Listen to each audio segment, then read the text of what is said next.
Hi everyone, and welcome back to the channel. So this is going up on both the Shanghai show and over on SE Crochet Studio, so keep an eye out for both of these videos, the singular video on both channels. Let's see, I'm trying to see when it'll be up, so let's see. Okay, so this will be up on SE Crochet Studio before it's up on the Shanghai show. So wherever you're seeing it first, if you're watching this again, welcome back. But as you can tell from the title and the description of this video, this is basically an overview of why we need to stop hating on acrylic yarn. And this seems to be a pretty big issue, in quotes, in air quotes, over on TikTok and like the fiber and yarn craft niches of TikTok. So like crochet talk, craft talk, well, crochet talk and knit talk, and then craft talk. But there seems to be a lot of hate going on with acrylic yarn. I'm more on the crochet talk side, but I've seen it both for crochet talk and knit talk. So at the end of the day, I don't think it's good to be hating on a specific yarn brand, because at the end of the day, it's yarn. And at the end of the day, if someone is enjoying that specific craft, whether it's crochet or knits or any other yarn craft, if they're enjoying it, at the end of the day, it doesn't hurt you what that person is using, what kind of yarn that person is using. That doesn't hurt you. At the end of the day, it doesn't hurt me, it doesn't hurt that person. And some arguments can, there are some aesthetic arguments that can be made for it, or there can be some arguments made against acrylic yarn that are more aesthetic arguments. There is one that is more environmental because it is acrylic yarn, but at the end of the day, it's not hurting anyone. And yes, it is not good for the environment, but as I'll talk about later, if that is their only option, then that is their only option. And if they are enjoying the craft, then that is all we should be asking of them, that they're enjoying the craft. If they're not, then that's a bigger issue than what kind of yarn they're using, in my opinion. And I don't want this video to come off as I'm hating on acrylic yarn. I'm not. I love acrylic yarn. It's the yarn that I use the most, and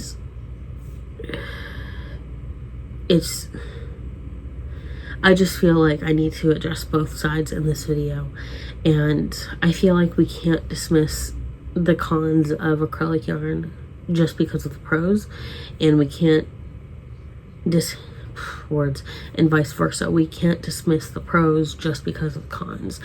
Like, that just cancels out the purpose of yarn in general, not just acrylic yarn, but yarn in general. It subverts the idea behind these crafts that use yarn and the communities as well, because it's meant to be like very welcoming communities. But at the end of the day, the more we hate on yarn and like kind of like a wider spectrum, the more we hate on like certain products used, like metal hooks, metal needles, like the more we try to dampen down use of certain products within these communities, like the more people not want to become a part of it, which I think is worse than using a certain type of yarn or a certain type of hook or needle set. Like, those are my thoughts. But again, I wanted to address both sides to have a more rounded discussion about this. So with all of that said, we're going to get into this video. I'm going to start off by talking about the cons, and then I'll talk about the pros. And then I have 5 links down below in the description, and I'll be looking at the Reddit link. But there's also a couple of other links talking about the pros and cons of acrylic yarn and comparing acrylic yarn to natural fibers, So if you want to do more research, there are a couple of links down below in the description. However, at the end of the day, let's not hate on acrylic yarn just because it's acrylic yarn. That is the least of our concerns. At the end of the day, yes, it's not good for the environment, but like I said, at the end of the day, that's the least of our concerns. So to go over the cons real quick, the first one I'm going to talk about is like the biggest one and the most valid one in my opinion, and that's the fact that acrylic yarn is plastic and therefore not biodegradable. And that's the environmentally bad one. And at the end of the day, I think if we can get alternatives, if you're in a position to get alternatives to acrylic yarn, whether it's wool or cotton or a blend, like, go for it. Again, that is if you are in the position to get something other than acrylic yarn, because not everyone is in the financial or even physical position to get something other than acrylic yarn. Physical being maybe the craft stores that they have close by only offer acrylic yarn, or maybe there are some craft stores close by that offer wool yarn, but financially speaking, it's way out of their budget and they can't afford it. And maybe if we take into account, sorry, I'm grabbing one of my yarns. If we take into account, like, this is some yarn I got from my grandmother. If we take into account, I have two grandmothers. Well, obviously, one of my grandmothers is still living. One passed away in 2023. I was blessed to have both of my grandmothers for so long. I was blessed to have all four of my grandparents for so long, and she was the first one to pass away. And I was very lucky to have two grandmothers who crocheted and who knitted. And I was very lucky to have two grandmothers who had supplies for me to turn back to once I started crocheting. And then once I started knitting too. I'm still in the process of teaching myself how to knit. But not everyone has access to natural fibers that way, because sometimes, you know, our grandmothers got natural fibers instead of acrylic. Not everyone has access to natural fibers that way. So at the end of the day, like I said at the start of this section, at the start of this point, if you can get a natural fiber, wool, cotton, a blend of the two, another natural fiber, if you can, do it. But again, it is not the end of the world if you can't get a natural fiber or a fully natural fiber yarn. Like, it's not the end of the world if you can't. And yes, it's something we should all strive to do, but it is a fine line, because again, it's accessibility, both financially speaking and physically speaking, in terms of how close you are to a store that has it. And if you're not close enough to a store that has it, it is very much about affordability.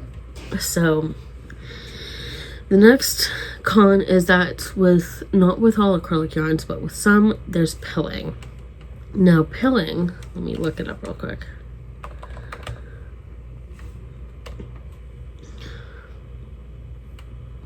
In the context of textiles, refers to the formation of small tangled balls of fibers on the surface of fabric. These pills are a result of friction and wear, causing loose fibers to break, tangle, and clump together. While pilling is a natural occurrence, it can be minimized through proper fabric selection, care, and treatment. So it's when, like, it's got, I don't have any good examples accessible, but basically, if this were needed to poo, if like the stomach were to be like rubbed a lot or like use a lot, squeeze a lot, if this goes through some wear and tear, there's going to be some pilling on the yarn. And it's just like little clusters of the fibers of the yarn. And that happens with any yarn, and it doesn't happen with only acrylic. It doesn't happen with all acrylic yarns, but that is a possibility that can happen with acrylic yarns. But it really depends on the brand, how well taken care of it is, and all that stuff. But acrylic yarn tends to be more likely to pill, but again, it really depends on the wear and tear. So the next one is static. It's kind of the same situation with pilling, where it's like if there's a lot of friction that happens, and then the electricity that happens in friction, and sometimes it gets more staticky than natural fibers. But again, it's not all acrylic fibers, it's not all acrylic yarns. It depends on the brand and how much wear and friction it's subjected to. The next one is that acrylic yarn isn't very breathable, and I think if you're making clothes from acrylic based yarn, more often than not, when people think of crocheting clothes, they're thinking of like crocheting clothes for cooler weather, so like scarves and hats. So it's like breathable clothes and breathable clothing objects are always the ideal, but like when you're making stuff for warmer, it's like it's not the utmost necessity for it to be breathable. So at the end of the day, like unless you're making like a tank top, you do want something for warmer weather. You do want something that's more breathable. The next con, the fifth out of the 6 cons that I have listed here, is that it's not ideal for warmer or higher temperatures, and that kind of ties in with it not being very breathable. Or because it's not breathable, you are likely to get warmer quicker, which is why I think like a lot of crochet items are best suited for cooler weather and areas that have cooler weather. Like I'm based in Los Angeles, LA County, and there is Los Angeles County and then Los Angeles City. So that's where I'm based, and it doesn't get very cold here. Maybe at the lowest in the winter, it'll get to like 50 degrees, which I think is like 10 degrees Celsius, 50 degrees Fahrenheit. That's like as cold as it'll get during the day, but usually that's like early morning, late into the evening and night. And then during the day, it'll get to between 60 and 70, which is like 60 to 70 degrees Fahrenheit, which is like 15 to 20 degrees Celsius. So it doesn't get super cold here. I made this happy thing because sometimes even if you're not super cold, sometimes you just want the comfort of something warm. So, and this was made using a blanket yarn, so it's even heavier and even less breathable. But it's definitely not ideal for warmer temperatures. But again, I think more often than not when we're making clothes, it's like I would say there's like at least a 50% chance that they're not doing it for warmer weather, unless they're using like a very lightweight yarn. So the last con is that sometimes, again, this is not all acrylics, but there are quite a few that will get very squeaky when you're doing it, especially on metal hooks. I personally haven't experienced this, but I know a lot of people who have, and that's a little bit of a turnoff for them. But these last 5 cons that I've mentioned are minor in comparison to the biodegradable. But again, like I said, you gotta do what you gotta do in comparison to affordability and what your closest craft stores have. So going into the pros, the biggest one for me is the affordability, like I was talking about. Like wool and cotton and other natural fiber yarns are not affordable, and I'm not saying that I think they should be affordable, but it should be within reason to what the workers put into shearing the animals, whether it's llama or alpaca or sheep. I think they should be getting paid for the work they put into it, shearing the animal, spinning the yarn, spinning the fibers, making the fibers into the yarn. I think they should be paid what they're worth for that process. But I think there should, there's this fine line where it's like, I think there is a way to straddle that line of affordability while also paying them what they deserve based on what went into it. And there's that fine line with crochet too, and like making crochet products and even knit products, where it's like that fine line of what went into the item. So like looking at this, I'm not gonna pick it up right now, but looking at this had like at least 2 skeins of the blanket yarn, which was like really long. This had at least 2 skeins of the blanket yarn, of the multicolored one, go into it, and then like 3/4 of the solid grain one go into it. So that was maybe like $36, close to $36 of materials. This took probably a week to 2 weeks to make. And if we're talking about like hourly, this probably maybe took 24 hours, but it was over the span of a week. So 24 hours, if I were to pay myself minimum wage, that'd be like, if I were to pay myself above minimum wage, that would be like anywhere from $15 to $20, because here in California it's like 15, I think, or maybe $16.50, or even closer to $17. So it's like if I'm paying myself minimum wage anywhere from $15 to $20, let's say $20, 24 hours, that's getting into the hundreds of dollars. So it's like kind of like, but with an item like this, a couple $100s would make sense for selling this at that price. So versus something like the octopuses I've been making, at least with the small, well, even with the big plush one I did, it's like not using as much yarn, barely, maybe like a quarter of a skein at most, and not as much time, maybe like 3 hours, 3 times 20, 60, and the skein was probably like $10. So like $70 for this.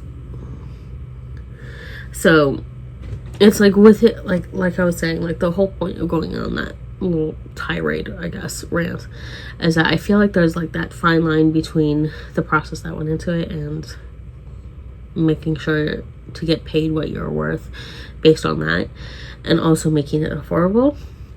So I'm sure we'll figure out that line somewhere, but wool and cotton yarns are not as affordable as acrylic, and that's what makes yarn crafts so accessible to people, is the acrylic yarn. It makes it widely accessible to people of all financial brackets. So, and again, it's a situation where it's like, look, if you don't have any relatives who crocheted or knitted, and you don't have access to their excess yarn stashes, then yeah, you're gonna have to spend money on yarn. I spend money on yarn even though I have access to their yarn stashes. So that's the thing to consider, where it's like, I think that's like the biggest argument people have for acrylic yarn, is that it's affordable, and I 100% agree. Even though it's not good for the environment, this is where I think, like, if you're going to make the argument that it's not good for the environment, then you need to have an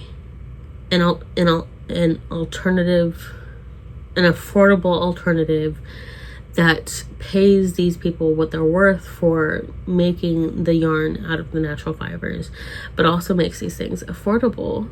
You need to have like a counter for people to say like, oh, acrylic's affordable for me and I can't afford natural fibers. Like, people who argue against acrylic yarn, I think, need to have a counter of being like, oh, this shop has really good prices for their wool yarn, or oh, this shop has really good prices for their cotton yarn in comparison to so many other companies.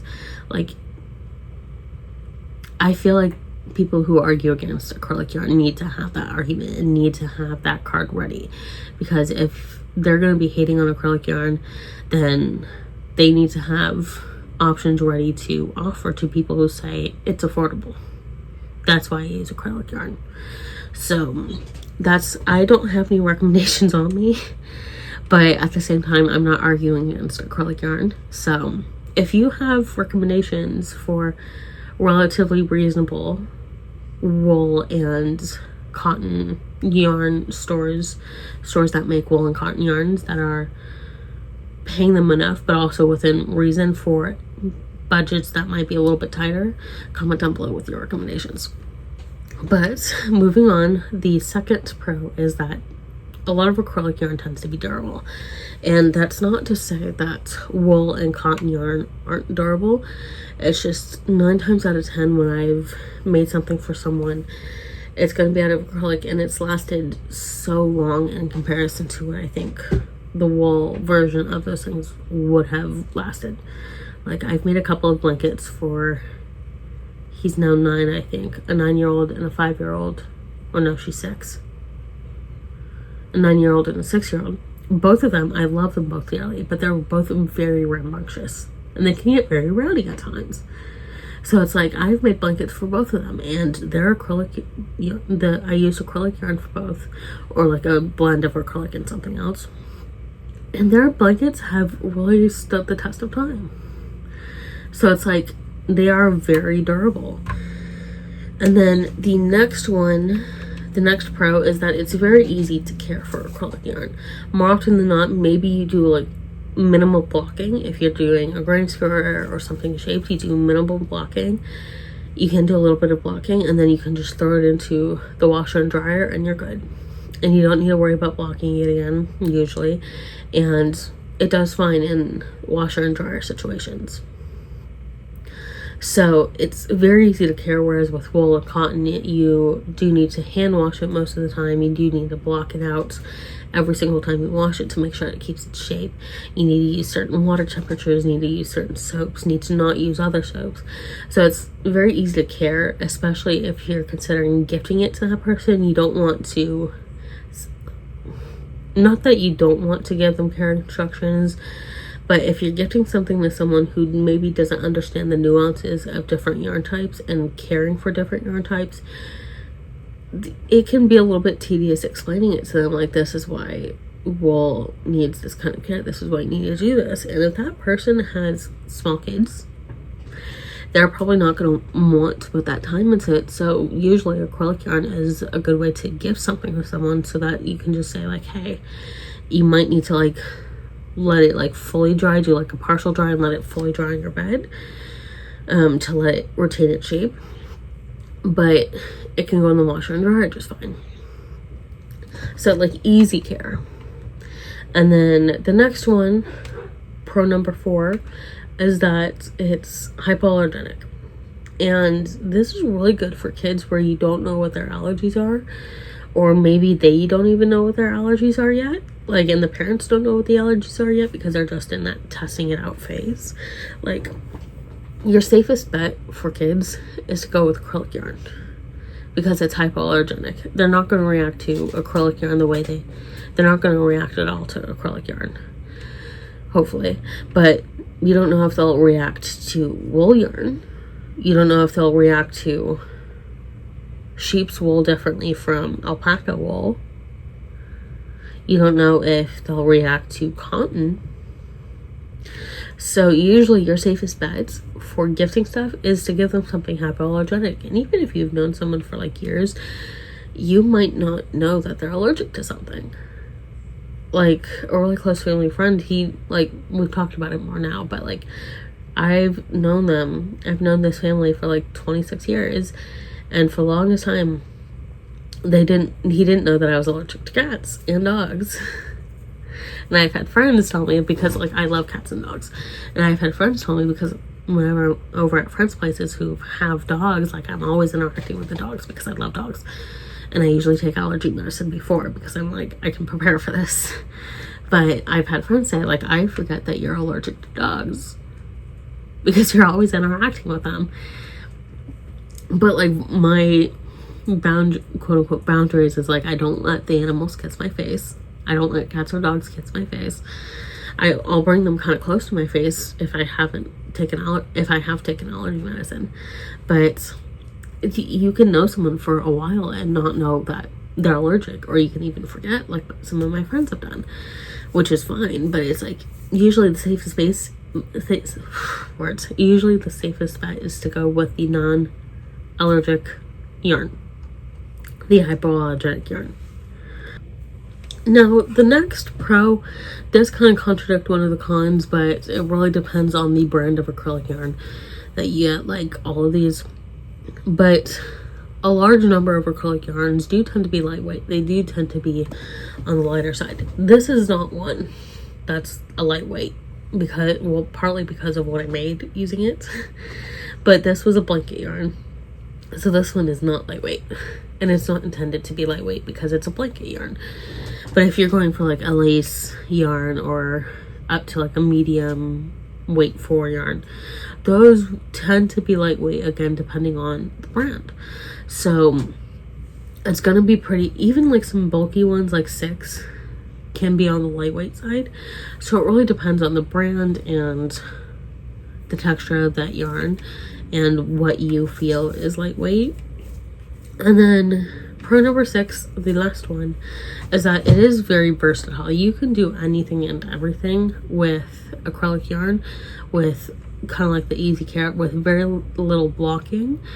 And like, I've made granny square blankets. I don't block my granny squares just because, or for the blankets, I don't block the granny squares just because I think it's fine as is in the blankets, and it'll be hanging at points, it'll be moving around a lot. So at the end of the day, I don't think it's necessary to block granny squares for blankets.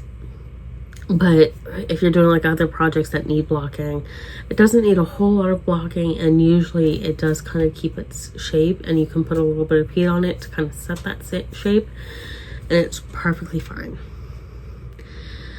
So those are the pros and cons for acrylic yarn, and at the end of the day, all those pros are why I think we need to stop hating on acrylic yarn, because at the end of the day, like I said at the beginning of the video, I think it doesn't hurt you, doesn't hurt me what another person is using for their crochet or for their knitting. Like at the end of the day, it doesn't matter. And until we can figure out a more affordable way to until we can figure out a way to make wool and cotton yarns more affordable while also paying these people what they deserve for making yarn out of wool or cotton or any other natural fiber, until we can hit that intersect, acrylic yarn is the best way to make it affordable and accessible, the best way to make these crafts affordable and accessible to a wide variety of people. And it doesn't help hating, it doesn't help the communities, it doesn't help the crafts hating on acrylic yarn. So I've decided I'm not going to go over the Reddit just because we're hitting close to the 30-minute mark.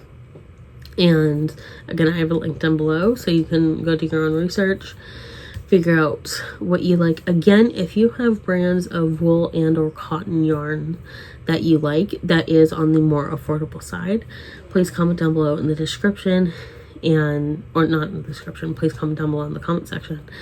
Thank you all for watching. Let me know what your thoughts are down below as well, and I'll see you all in my next video.